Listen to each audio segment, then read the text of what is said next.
Oke, kita akan lanjutkan untuk bahasa pemrograman assembly kita. Hari ini saya akan jelaskan secara singkat apa itu section.bss. Jadi kita akan langsung aja buat section.data, .bss-nya, section.text.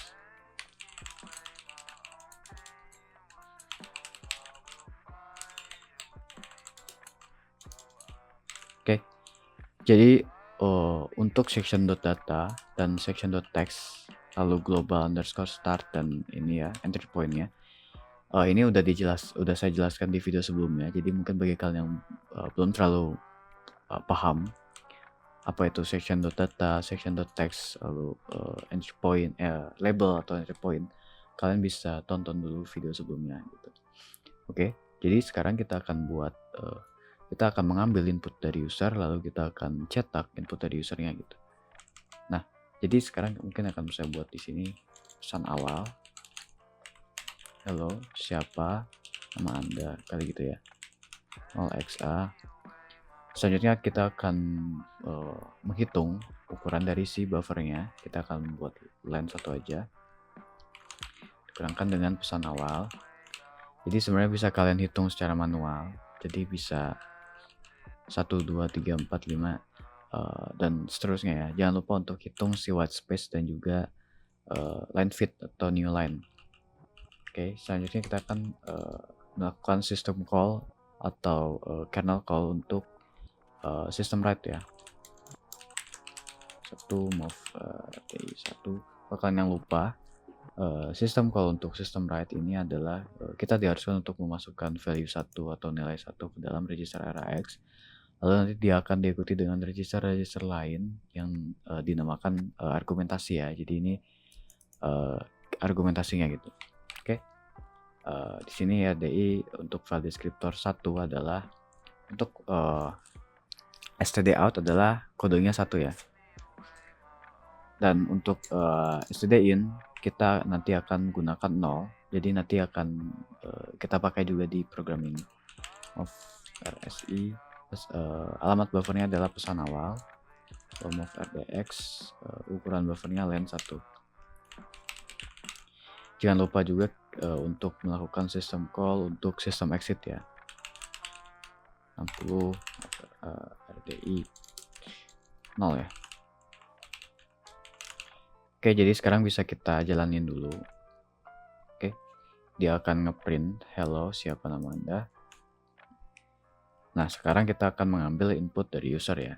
Nah, disitulah dimana section.bss ini bekerja ya. Jadi sebenarnya section.bss ini apa sih?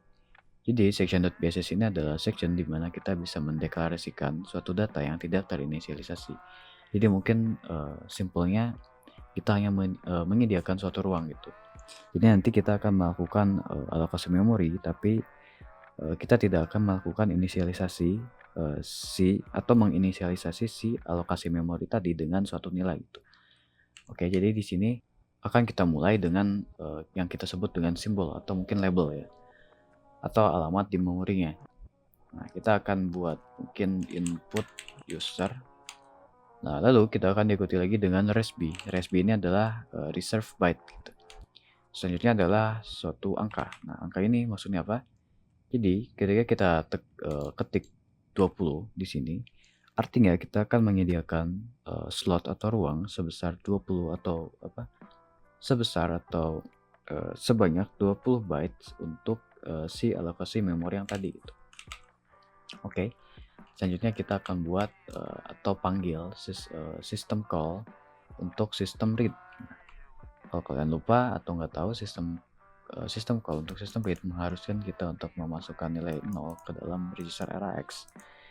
Nanti juga dia akan diikuti dengan argumentasinya seperti file descriptor, lalu ukuran alamat buffer, dan juga ukuran buffer.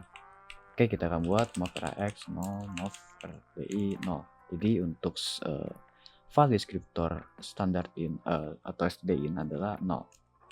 Move RSI kita tadi udah buat di sini, alamat dari buffernya adalah input user, lalu move RDX. Nah, karena tadi kita udah tahu ya untuk si ukurannya adalah 20, maka kita masukkan 20 di sini. Lalu kita akan syscall. Kita akan coba jalanin. Jadi nanti dia akan ngeprint untuk si string yang tadi kita buat di awal, lalu dia akan menanyakan input dari user. Kita akan mungkin masukin varum. Oke, jadi si programnya berjalan, tapi di sini kita akan mencetak ulang untuk si input dari usernya gitu. Oke, jadi kita akan mungkin buat kayak gini. Kita akan buat jawaban db hello kayak gini ya. Lalu kita akan buat menghitung lagi jawaban gitu ya. Jadi kita akan copy aja yang ini.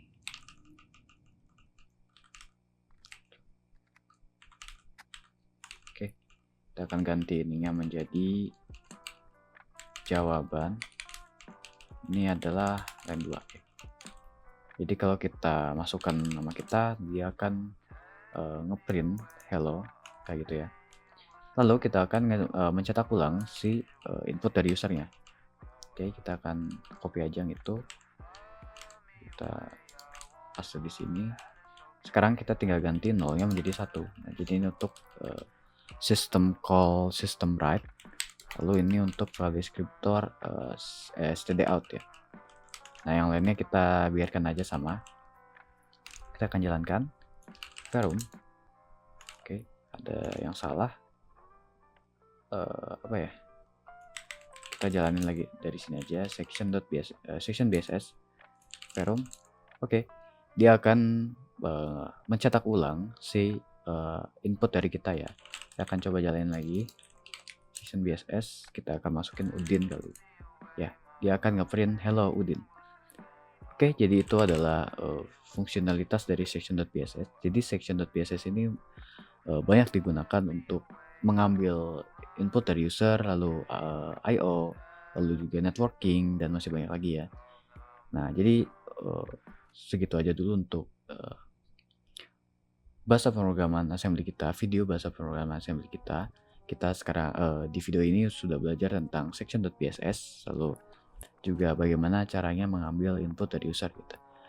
Oke, jadi segitu aja dulu. Sampai jumpa di video selanjutnya. Dadah.